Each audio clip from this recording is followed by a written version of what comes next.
నమస్తే, నేను విజయారెడ్డి. కాళేశ్వరం మీద వచ్చిన హైకోర్టు తీర్పు అంతా కూడా ఈరోజు రేవంత్ రెడ్డిని ఉక్కిరి బిక్కిరి చేస్తుందా? ఎందుకంటే ఒక పన్నుపోటు మీద మళ్ళీ మళ్ళీ కూడా ఏదో పడిందంటారు కదా, ఆ టైపులో మన సభ కావచ్చు, తెలంగాణ తొలి ముఖ్యమంత్రి కేసీఆర్ సభ వెంటనే కాళేశ్వరం పైన హైకోర్టు ఇచ్చిన ఒక తీర్పు. సో ఏం నడవబోతుంది తెలంగాణలో, ఏ విధమైన రెప్రకరేషన్స్ ఉండబోతున్నాయి, దీని గురించి డీప్ డిస్కస్ చేద్దాం. మనతో ఉన్నారు senior political analyst KS Prasad గారు. నమస్తే కేఎస్ ప్రసాద్ గారు. నమస్తే అమ్మా. కాళేశ్వరం పైన తీర్పు అంటే దానిపైన ఎప్పటికీ కాంగ్రెస్ పార్టీ అనాలను లేకపోతే రేవంత్ రెడ్డి దాన్ని ఎవర్ గ్రీన్ సబ్జెక్టుగా ఉంచుతున్నారు, నానుస్తున్నారు ప్రజల్లో. 2028లో కానీ 29 వచ్చే ఎలక్షన్స్లో కూడా మళ్ళీ కాళేశ్వరంనే వాడుకోవాలనుకుంటున్న నేపథ్యంలో హైకోర్టు ఇచ్చిన తీర్పు.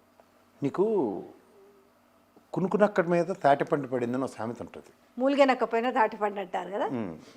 అసలే కునుకుతో ఉన్న నక్క దాని మీద తాటిపండు పడింది అనుకో, ఏమవుతుంది? పై ప్రాణాల పైనే పోతాయి దానికి. మనం ఏదో తాటిపండు మెత్తగా ఉంటుంది అనుకుంటాం, ఆ పడిన దాంట్లో ఉన్న టెంకలు పైనుంచి ఎలా పడతాయి? టెంకు జల్ల కొట్టినట్టు పడతాయి.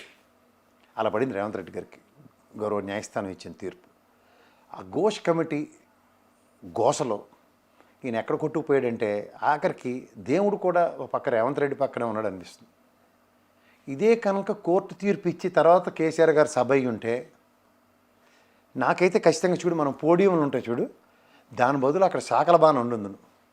బాణ కేసు కొడితే ఎలాగుంటుందో తెలుసు కదా, అలాంటి బాధుడు కేసీఆర్ గారి దగ్గర నుంచి దేవుడు కనుకరించి కటాక్షించి రేవంత్ రెడ్డి గారిని ఆ రోజు ముందు రోజు అంటే 2 రోజుల ముందే సభ పెట్టుకునే అవకాశం కల్పించాడు. ఎందుకంటే ఇది టోటల్ సినారియో నువ్వు జాగ్రత్తగా గమనిస్తే కేసీఆర్ గారిని బదనాం చేద్దాం, ఇది 1,00,000 కోట్ల అవినీతి, నెక్స్ట్ కాళేశ్వరం అంతా డబ్బులు తినేశారు అన్న కాన్సెప్ట్ మీద స్ట్రైవ్ చేసుకుంటూ వచ్చారు. వాళ్ళకి వచ్చిన 64 సీట్లు కూడా ఆ భిక్షే. కానీ తెలంగాణ కాంక్ష ఏదైతే ఉందో నీళ్లు నిధులు నియామకాలలో, ఇవాళ నీళ్లు చూడు ఎలా సస్తున్నావు, బొక్క నీళ్ళు లేక చుట్టుపక్కల ప్రాంతాలు అల్లాడిపోయి సస్తున్నాయి. నువ్వు కూడా సచ్చున్నావు, ఎక్కడెక్కడ నీళ్ళు లేవు నీకు తెలుసు. అలాగే ఇక్కడ పరిస్థితుల్లో current Banjara hills Jubilee hills దాంట్లోనే గంటలు కరెంట్లు పోతున్నాయి. మనం ఎక్కడికో పోక్కర్లే, ఇంకా ఊర్ల పరిస్థితి ఎలా ఉందో బ్రహ్మాండంగా వర్ణించవచ్చు మనం. సో ఇవన్నీ గతంలో 10 ఏళ్ళలో కంపారిజన్ చూసుకుంటే ఎక్కడైనా ఉన్నాయా? సో ఇవన్నిటికీ కారణం ఏంటంటే, ఇప్పుడు సాధారణంగా ఇల్లు కట్టిన వెంటనే కూడా రిపేర్లు వస్తాయి, రిపేర్లు రాకుండా ఉండవు కదా. రిపేర్ చేయించకుండా ఇన్నాళ్ళు కాలక్షేపం చేసిన దానికే ఫస్ట్ కోర్టు ఇంకా గట్టిగేస్తుందేమో అనుకున్నా. ఫస్ట్ థింగ్ ఏంటంటే, ఈ అభియోగాలు మోపుకుంటూ 2.5 సంవత్సరాలు కాలయాపన చేసిన రేవంత్ రెడ్డి గారికి ఇంక ఫర్దర్ అభియోగాలు మోపడానికి ఆస్కారం లేకుండా పోయింది. ఇప్పుడు ఖచ్చితంగా పనిచేసుకుంటూ ఇప్పుడు రిపేర్ చేయించాల్సిన దుస్థితి కూడా ఏర్పడిందంటే ఆ దయనీయమైన స్థితి మొదటి నుంచి ఉంది. కానీ దాన్ని ఏదో ఒకటి చేసి చేయకుండా చేయాలనే ప్రయత్నం చేశారు కదా. మొత్తం కూలిపోయింది కూలేశ్వరం అని పదే పదే పదే పదే స్ప్రెడ్ చేసిన నేపథ్యంలో దేనికైనా సంకల్ప సిద్ధి అన్నది కేసీఆర్ గారికి ఉన్నట్టు ఎవరికి ఉండదు. ఆయన సంకల్పించుకున్నాడంటే అది అయి తీరుతుంది. ఆయనలో గొప్పతనం అది. చాలామందికి తెలియక ఆయన సంకల్పాన్ని డౌట్ చేస్తారు. అంచేత ఎప్పుడైనా సరే కేసీఆర్ గారికి ఏవి అన్నీ ఇలా నల్లేరు మీద నడకలాగా లేకపోతే పూలబాటలోని రావు. ఆయన ఏ పని చేసినా కష్టమే ఉంటుంది. ఆయన ఏం సాధించినా కష్టాలన్నీ ఆయన దిగమింగుకునే సాధిస్తాడు. ఇప్పుడు కాళేశ్వరం చచ్చినట్టు వీళ్ళు రిపేర్ చేయాలి, లేకపోతే ఆయన వచ్చి ఆ పని చేస్తాడు. శాశ్వత పరిష్కారం, నువ్వు శాశ్వత పరిష్కారమే. ఆల్రెడీ ఈ ఒడ్లు కొనలేక సస్తున్నారు వీళ్ళు, ప్రణాళిక లేక. ఎందుకు? అనుభవ రాహిత్యం. ఇక్కడ ఎవడైనా పనికొచ్చినాడు కనబడితే చెప్పు, కాంగ్రెస్ మొత్తం మీద పలానాడు పనికొచ్చినాడు రా బాబా అని ఒక నెత్తి మీద అమ్మయ్య ధైర్యంగా ఉండొచ్చు అనుకునేవాడు ఎవడని చూపించు నాకు. ఇదేంటిది? అడ్డా మీద కూలీలు ఉంటారు చూడు, ఆయన ఖచ్చితంగా గుంపు మేస్తారన్న దానికి 100% కరెక్టే. అందరినీ తీసుకెళ్ళి అడ్డా మీద నిలబడితే, సార్ ఇవాళ బిల్డింగ్ ఎరగొట్టాం సార్, డెబరీ చెత్తాలి పోతున్నారు పొలవమని. నెక్స్ట్ డే సార్ బిల్డింగ్కి స్లాబ్ వేయాలి, ఎస్కేయాలంటే టటట పోతున్నారు. అరే ఇదేంటిది? మనం అడ్డా మీద కూలీలు ఏమిటి? ప్రజాస్వామ్యం, ప్రజలు మన గెలిపించుకున్నారు, ప్రజా కాంక్షకు విరుద్ధంగా మనం ఎందుకు పనిచేస్తున్నాం అన్న లాజిక్ ఎవడ జరలే. ఇది ఎక్కడ విడ్డూరో నాకు అర్థం కావట్లేదు. ఇవాళ కాళేశ్వరం ఒకటే కాదు, సభ సాక్షిగా కేసీఆర్ గారినే చావు కోరుకోవడం అంటే ఏంటి అసలు? మీకు మన ఏమనిపించింది చెప్పండి? అంటే ఫ్రస్ట్రేషన్గా అనిపించిందా ఏంటి అసలు? ఒక ముఖ్యమంత్రి అంటే చాలా సందర్భాల్లో మనం మాట్లాడుకున్నాం.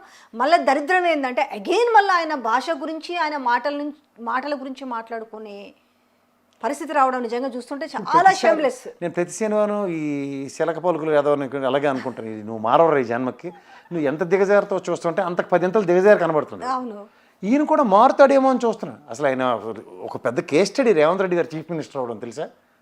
అలాంటి దానికి వైవిధ్యభరితంగా ఆయన ఏం పనులు మాడుతున్నాడు, ఏం చేస్తున్నాడు అసలు తలా తోక లేకుండా ఉంది.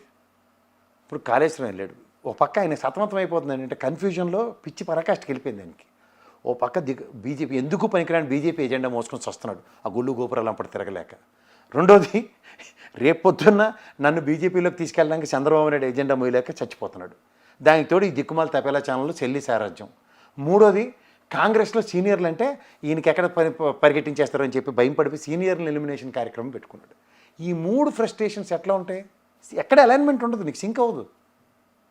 కాంగ్రెస్ ముఖ్యమంత్రిగా ఉండి బీజేపీ ఎజెండా. కానీ మొన్న ఒక మాట కూడా మాట్లాడు చిట్చాట్లో, బీజేపీతో అంటగాగుతున్న వాళ్ళకి ఎప్పటికైనా ఇబ్బంది అని చెప్తూ చంద్రబాబు నాయుడు కూడా ఇబ్బంది, ఎందుకంటే బీహార్ ముఖ్యమంత్రి నితీష్ని ఎట్లా పంపించారో చంద్రబాబు నాయుడు కూడా ప్రమాదం పొంచి ఉంది అనేసి ఆయన చిట్చాట్లో చేసిన విధానం, చాట్ చేసిన వాళ్ళిద్దరు అనుకున్నారు, గురుశిష్యులు ఇద్దరు.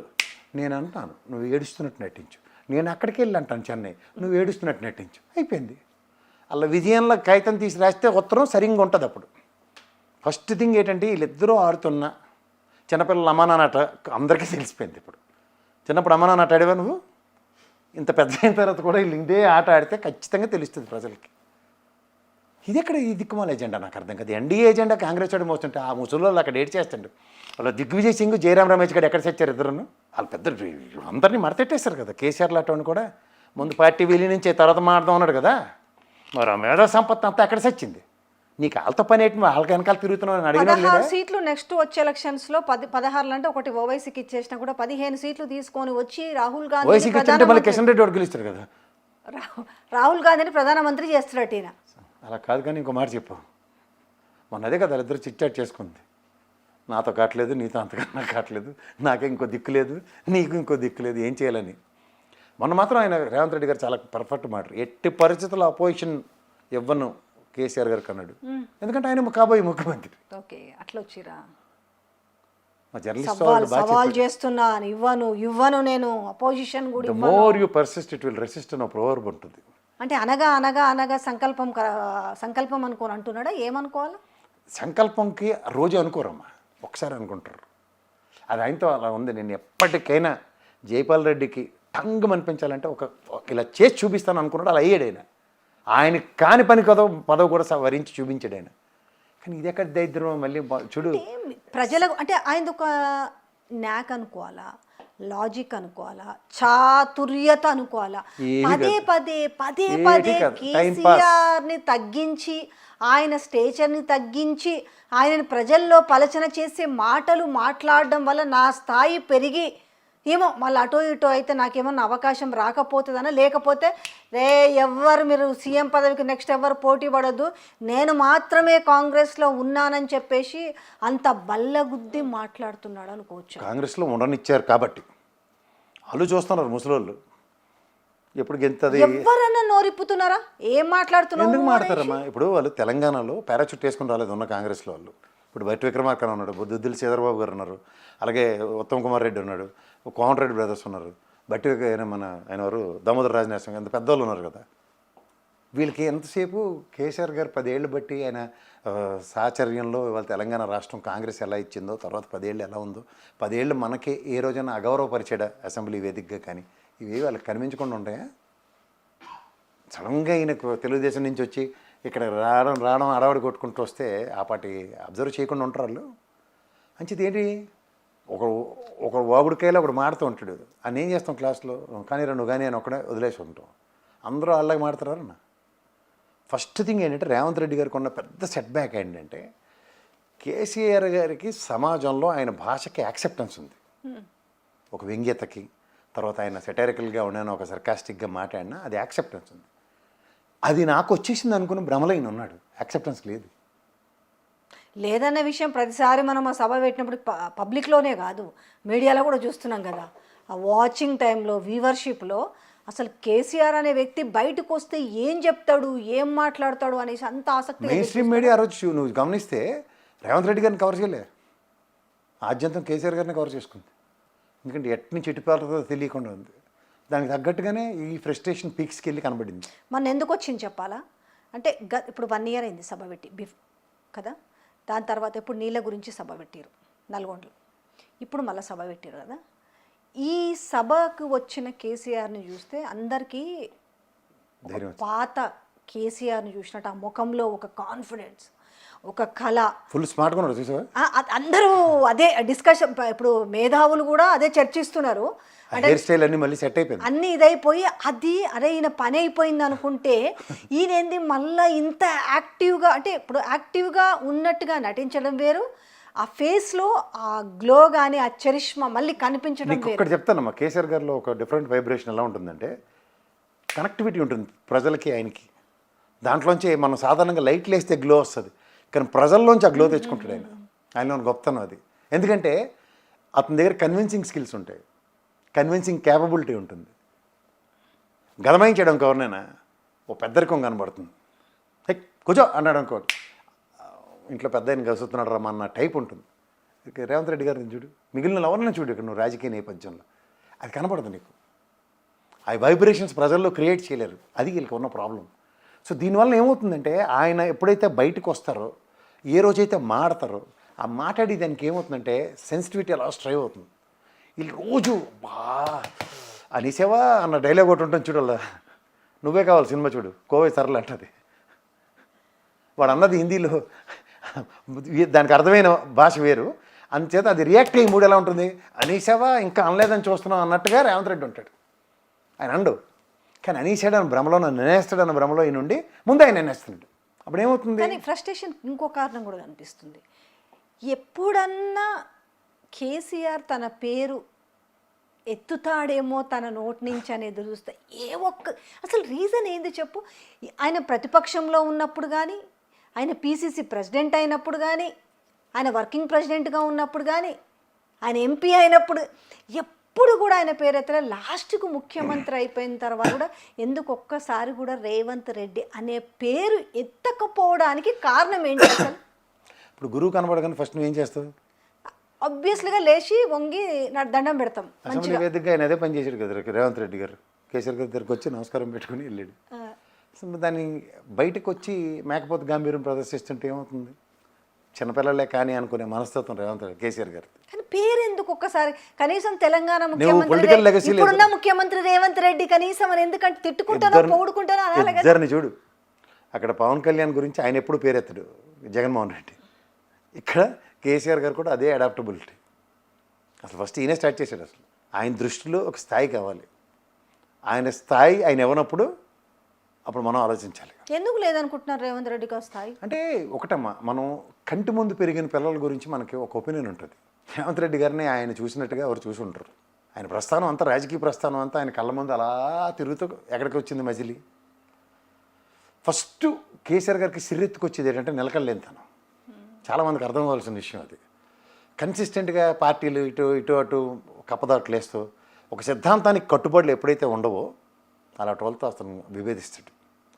రేవంత్ రెడ్డి గారిలో ఆ ప్రాబ్లం ఏంటంటే సిద్ధాంతానికి కట్టుబడి ఉండదు. కానీ రేవంత్ రెడ్డి ఇంకొక తప్పిదం కూడా చేస్తున్నాడేమో కదా, పదే ఆయనని అంటే ఒక మరణాన్ని కోరుకోవడము, చీప్గా చేసి మాట్లాడడం. అంటే నా పేరు ఎత్తట్లేదు కాబట్టి నేను ఎంత చులకన చేసి మాట్లాడితే అంత ఈక్వాలిటీ, నాకు ఆయనతో పాటు ఈక్వాలిటీ వస్తుంది అనుకోవడం. ఎందుకు అంత బ్యాలెన్స్ తప్పు? అది మనం అనుకుంటాం అమ్మా. ఇప్పుడు చూడు, సాధారణంగా మనం యూనివర్సిటీలో ర్యాగింగ్లు అవి చేస్తున్నప్పుడు ఒక ఏదో పేరు పెట్టి నిక్నేమ్ పెట్టి పిలుస్తూ ఉంటాం.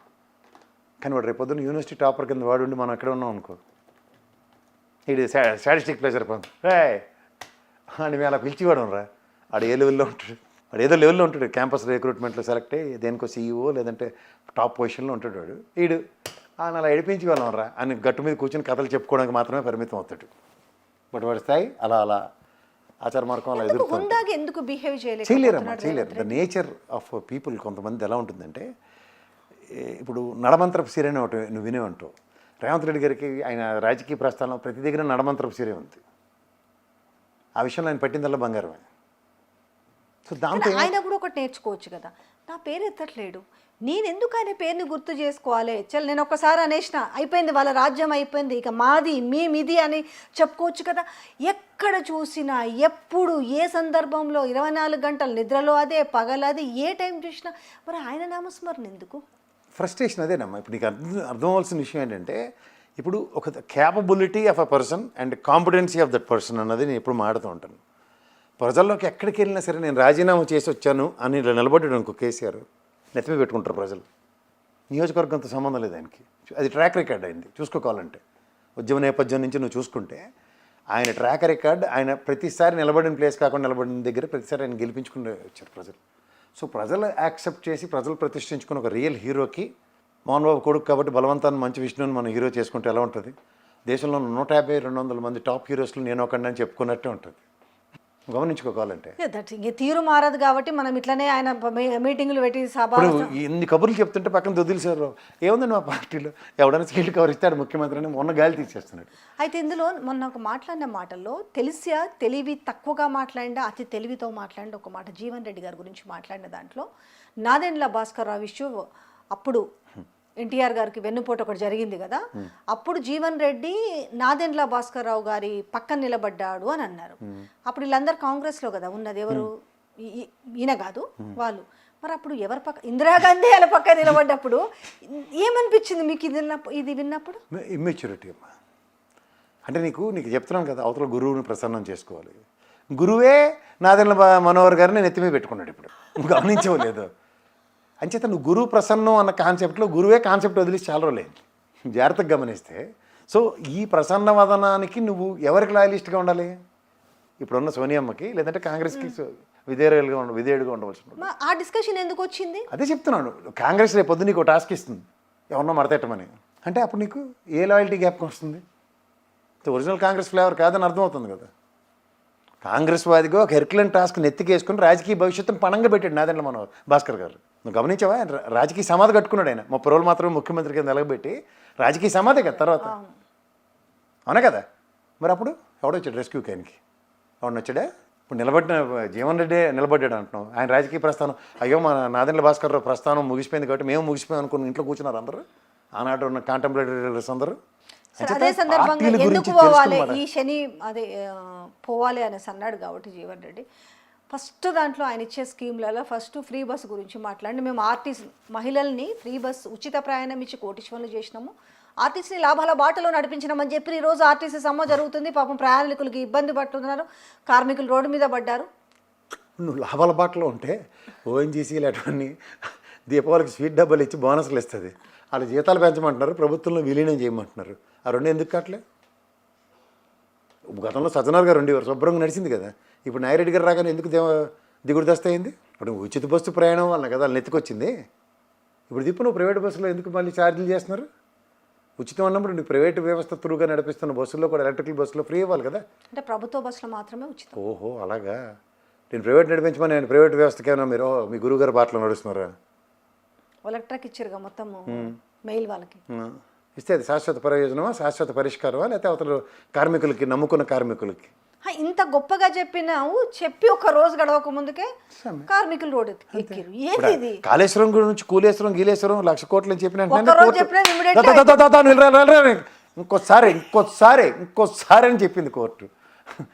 నెక్స్ట్ ఇదే నువ్వు ఎక్కడైతే చిడతలాపారా కొట్టుకుని వచ్చావో అంటే ఆర్టిస్ట్ లేవు లేవు లేవు లేవు లేవు అని పక్కెళ్ళింది. ఇంకా నెక్స్ట్ గొప్ప మాట్లాడి ఇంకొక సభెట్టి నువ్వు నెత్తిమీ పెట్టుకుని నెల దీపంలో నిర్వహిస్తున్న 6 బుల్లెట్లు మాట్లాడుతున్నా ఇట్లా ఏమవుతుందని సలహా కూడా ఎవరిస్తారు? అంటే ఆయనకు ఆర్థిక సలహాదారులు కూడా ఎక్కువనే ఉన్నారు, చాలా మంది ఉన్నారమ్మా. ఎవరినైనా అందరికి 2 సార్లు ఇచ్చిరు మన తెలుగు వాళ్ళు, మాకు కూడా. అందుకని టీడీపీకి 2 సార్లు ఇచ్చిరు, కాంగ్రెస్కి 2 సార్లు ఇచ్చిరు, బీఆర్ఎస్కి 2 సార్లు ఇచ్చిరు, మాకు కూడా ఇప్పుడు 2 సార్లు ఇవ్వాలి అవకాశం. అంతే. చిలక జోస్యాలు ఇంటి ముందుకు వచ్చినట్టు చెప్పించుకుంటే అలాగే ఉంటారు. 2 సార్లు మాకు వస్తాయి. వాళ్ళు ఏదో చేసి తిరగబడిపోయినందుకు 2 సార్లు ఇచ్చారు. నువ్వు ఏడు చేసి తిరగబడిపోయావు నీకు ఇస్తారు. రాజశేఖర రెడ్డి గారు అంటే లెగసీ చూపించాడు ఆయన కాంగ్రెస్కి, ఇది నేను చేస్తున్నానని. చచ్చినట్టు ఇచ్చాం. నువ్వు ఏం చేసామని ఇస్తాం. ఇవాళ నోటంపట మాట రాగానే కాళేశ్వరం అనగానే రాను ఏమంటున్నావు? నీకేమైనా అర్థమవుతుందా? సుప్రీంకోర్టు పోతారు. ఇంకా అలాగే ట్రంప్ గారి దగ్గరికి కూడా వెళ్ళమని చెప్తారు. ఈ ఘోష్ కమిషన్, అరణ్య ఘోష్ అని ఎప్పుడో మాకు తెలుసు. నువ్వు కాళేశ్వరం దీని మీద కేసీఆర్ గారిని 10 నిమిషాలు కూర్చోపెట్టుకోలేకపో, 10 నిమిషాలు ఆయన ప్రశ్నించలేకపోయారు. తెలుసుకోండి, అప్పుడే అర్థమైంది మాకు. ఇరికించాలన్న ప్రయత్నం అయితే చాలా గట్టిగా జరిగింది. అలా వల్ల కాని పని ఇరికించడం. ఈ దెబ్బకి చూడు ఇంకా ఇంకా సౌండ్స్, వైబ్రేషన్స్ ఎలా మారుతాయో. ఇంకొక 6 నెలలు కాలక్షేపం చేస్తే 3 ఏళ్ళు పుణ్యకాలం గడిచిపోద్ది. తర్వాత 4, 7 లాస్ట్ 4వ సంవత్సరానికి ఇవి ఇస్తాడు. సంక్షేమ పథకాలు మెల్లమెల్లగా రిలీజ్ చేస్తాడు. ఇక్కడ ఏమున్నాయని అంటే ఇంకా ఇక్కడ ఆల్రెడీ ఉట్టిపోయిన గేదె. కాదు, ఒక్క ఎకరానికి కొడుతుంది రైతు భరోసా. ఫస్ట్ ఒక ఎకరం ఇచ్చిండా, రేపు జెడ్పీటీసీ ఎంపీటీసీ మరి మే ఎండింగ్లోనే జూన్ ఫస్ట్ వీక్లో పెడతారట. ఒక ఎకరం అప్పుడే మొన్న మధ్యలో ఇచ్చిండు, మళ్ళీ నెలకు ఒకటే ఇచ్చిండు, మళ్ళీ ఆ తర్వాత నెలకి ఇంకొకటి ఇస్తారు. అలా ఇచ్చి మిగిలిన అందరినీ తపలు కొట్టుకుని నాకేంటి అని అడగమంటున్నాడు అంతే. మరి ఏ హోప్స్ తోటి మాకు రెండోసారి కూడా అవకాశం ఇస్తారు? 100 సీట్లకు 1 సీటు తక్కువగా నీయను. 99 అయితే లాస్ట్ టైం అలాగే అంటేనే 99 వచ్చే టీఆర్ఎస్కి. కానీ ఏం పర్లేదు, ఈ డీలిమిటేషన్ ఇలాంటివన్నీ బాగా హోప్స్ పెట్టుకున్నారు. మాట్లాడుతుంటే బా ఏం మాట్లాడండి రేవంత్ రెడ్డి, ఎంత కాన్ఫిడెంట్ ఉంది అనేసి అనిపిస్తుంది. అబద్ధాలు చాలా ఈజీ అమ్మ, కాన్ఫిడెంట్గా చెప్పచ్చు. నిజాలే రావడానికి లోపటి నుంచి ఎగతంతో ఉంటుంది. నువ్వు అనీసో కానీ అది చేయగలవా లేదా అన్న బాధ ఒకటి. ఇన్నిటి మధ్యలో సతమతమై నిజాలు డెలివరీ చేయడానికి చాలా కష్టంగా ఉంటుంది. అబద్ధం అనుకో, ఇచ్చిదా పోయిదా సచ్చిదా నాది కాకపోతే తాడిమట్టుకు ఎదురేదమా అన్నట్టు. అలాగా నోటికొచ్చిన మాటలు. సో ఇప్పుడు తమిళనాడు ఎట్లుండబోతుంది రిజల్ట్? తమిళనాడు, వెస్ట్ బెంగాల్ కింద కొంచెం ఈదోబోతున్నారు అనేటట్టుగా అనిపిస్తుంది. తమిళనాడులో స్టాలిన్ లూజ్ అవ్వబోతారు, అక్కడ కూడా మమతా బెనర్జీ కూడా అదే పరిస్థితి కనిపిస్తుంది. మిషన్లమ్మ మన చేతిలో ఏం లేదు. ఆ జడ్డీ ఎలక్షన్ కమిషన్ మిషన్ల చేతిలో ఉంది. ఎలక్షన్ కమిషన్ ఓన్లీ మన బుద్ధ దగ్గర ఉంటుంది చూడు, అది చూసుకుంటూ కాలక్షేపం చేయడం వాళ్ళ పని. ఏమీ ఉండదు, వాళ్ళలో చలనం ఉండదు. అక్కడ జరిగేది ఏంటంటే వాళ్ళు డిసైడ్ అయిపోయారు అనుకో, ఈ స్టేట్లో మాకు పవర్ కావాలన్నప్పుడు మిషన్లు ఎలక్షన్ కమిషన్తో ఎలక్షన్స్ జరుగుతున్నాయి. మన బీహార్ ఎలక్షన్స్ తర్వాత కూడా ఎవడన్నా మాట్లాడితే నేనైతే ఒకసారి ఆలోచించమని చెప్తాను. అనవసరంగా టైం వేస్ట్ చేసుకోకండి సార్. మొన్నటి వరకు అంటే ఒక 1 మంత్ బ్యాక్ వరకు కూడా వాళ్ళకి నీకు మళ్ళీ చెప్తున్నాను, ప్రభుత్వ వ్యతిరేకత లేదంటే ప్రజలకి ఇంకా విశ్వాసం అపోజిషన్ పార్టీ మీద రాలేదు, ఇలాంటివన్నీ సెఫాలజిస్టులు గ్రౌండ్లో తిరుగుతున్న వాళ్ళు అందరూ బాగా చెప్తారు, రాస్తారు. కానీ అక్కడ జరిగి తంత్రం కుతంత్రం వేరు. దానికి మనలాంటి వాళ్ళు ఎవరు సిద్ధపడి మీకు సిచ్యువేషన్ ఇప్పుడు ఏం కనిపిస్తుంది? రెండు తీసుకుందాం మనం. ఒకటి అంటే అక్కడ తమిళనాడు యాక్సెప్టెన్స్ స్టాలిన్కి చాలా ప్రాబిలిటీస్ ఉన్నాయి. ఎందుకంటే అతనికి ఏడీఎంకే ఓటు బ్యాంక్ను కూడా బ్రహ్మాండంగా కొలగొట్టుకుని, నెగటివ్ అంటే వీళ్ళు పెనట్రేట్ చేయడంలో చాలా సిద్ధహస్తులమ్మ. బీజేపీ వాడు ఎక్కడికి వెళ్తే అక్కడ మొత్తం బొగ్గుపాలు చేస్తూ ఉంటాడు. ఇప్పుడు చూడు చంద్రబాబు నాయుడు నేను వెళ్ళి నోటికి వచ్చినోడిని మాడి వచ్చాడు. అది 2018లో జట్టు కట్టినప్పుడు స్టాలిన్ వాళ్ళ ఆకాశం మీద ఎత్తాడు వాళ్ళకి ఇష్టమైతే. ఇప్పుడు ఇష్టం లేదు, బీజేపీ లేకపోతే చచ్చిపోతాం, డబుల్ ఇంజిన్ సర్కార్ లేకపోతే చచ్చిపోతారట. బెంగాల్ వాళ్ళు ఎప్పటి నుంచో డిమార్క్ చేసి ఉన్నారు 1, 2, 3 స్ట్రాటజీలో.